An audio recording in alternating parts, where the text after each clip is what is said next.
If you're sick of watching the same old stuff and are really missing the cinema like I am, maybe mix things up and watch something by one of the most consistently fresh directors around, Wes Anderson.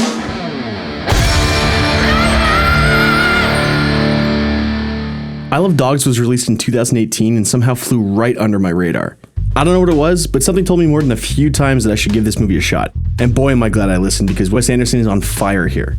This is his second outing in the world of stop-motion animation, and this particular approach to filmmaking suits him in such an undeniable way. The story is set in a dystopian future Japan where dogs are looked down upon, to say the least.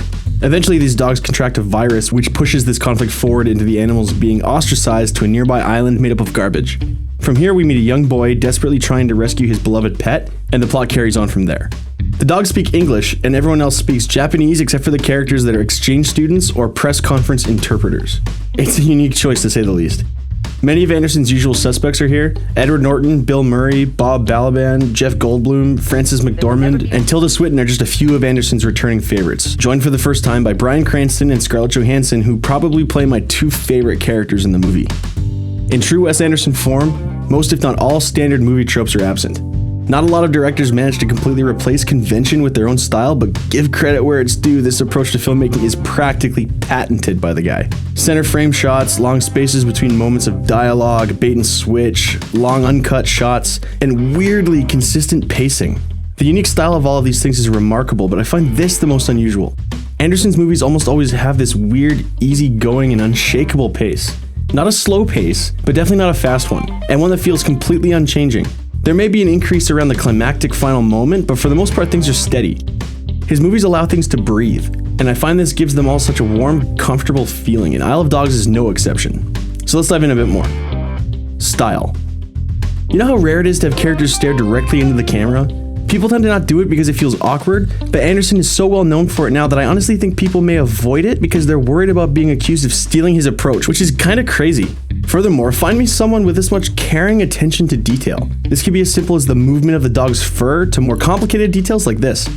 Fairly early in the film, there are these weird cyborg dogs that get introduced. A generic approach would be to have these things walk away with exposition explaining what they're looking for, but what we get is this. These little attentions to seemingly inconsequential details are what I enjoy so much about Wes Anderson's filmmaking. Instead of walking off into the horizon, they emote and behave like actual dogs. These little attentions to seemingly inconsequential details are what I enjoy so much about Wes Anderson's filmmaking. It genuinely adds to the immersion and character of the experience.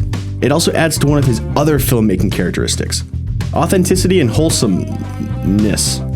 There's an undeniable heartwarming innocence to the details that Anderson includes as he tells his stories. Chocolate milk, cold.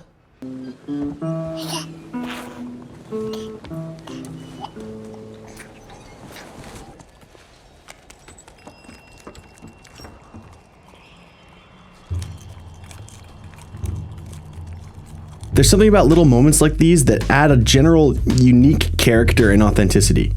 Part of this is also found in oddly human moments.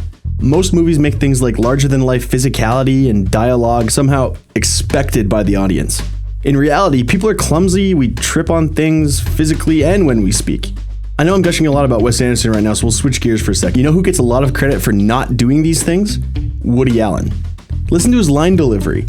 Darling, I've been killing spiders since I was 30, okay?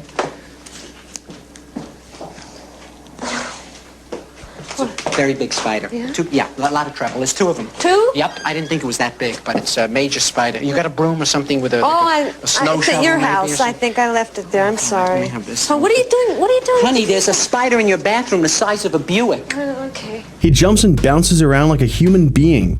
I know larger-than-life stuff is compelling in filmmaking, but sometimes it's nice to be reminded that we're dealing with real people. Or in this case, dogs. And boy are they dogs. Anyone who's even vaguely familiar with what dogs can be like should pick up on how lifelike the animation is right away. They're stop-motion models, I know, but all the more reason why it's impressive that they feel so familiar. And funny. Like actual dogs. Which brings me to my next section. Comedy. Unique comedy. There's such subtleness and speed to almost all of these comedic bits, and they're all so back-to-back. You really need to pay attention with Wes Anderson. There's legitimately a joke every couple seconds, but you can blink and miss them. This is a distant uncle's worst nightmare. You'll meet a bitch named Nutmeg. Of course, not all of it is subtle, but there's still less hand-holding than in typical comedic relief. And speaking of hand-holding, my final point, tone. The movie's focus can be on something disturbing or hilarious, but it almost always feels distant. And I know that sounds like a bad thing, but it's not. It's weird, but it's not bad. You need to pay attention, but the tone is somehow always kind of flat. But that doesn't mean that it's without feeling. In fact, Wes Anderson's movies have a great deal of feeling. But I think a distant, flat tone is used somehow to let you feel whatever you end up feeling without telling you to feel that way. I don't know how to explain it better than that, but I think this is a big part of where the wholesome, authentic element comes from. Really, there is just so much love and care put into Wes Anderson's movies, and Isle of Dogs showcases them all. Every shot is so masterfully composed, and the stop-motion medium allows for even more meticulous crafting. It's almost overwhelming trying to notice every detail. Everything is so artistically intended and beautiful while still being able to convey even dark subject matter when necessary. He's one of the most unique filmmakers around, and I recommend you check out Isle of Dogs if you haven't, but I also think he's worth exploring as a director if you haven't taken the time. Is this his best movie? Is there a better one in his extensive filmography? Let me know below. I love you guys. We'll talk soon.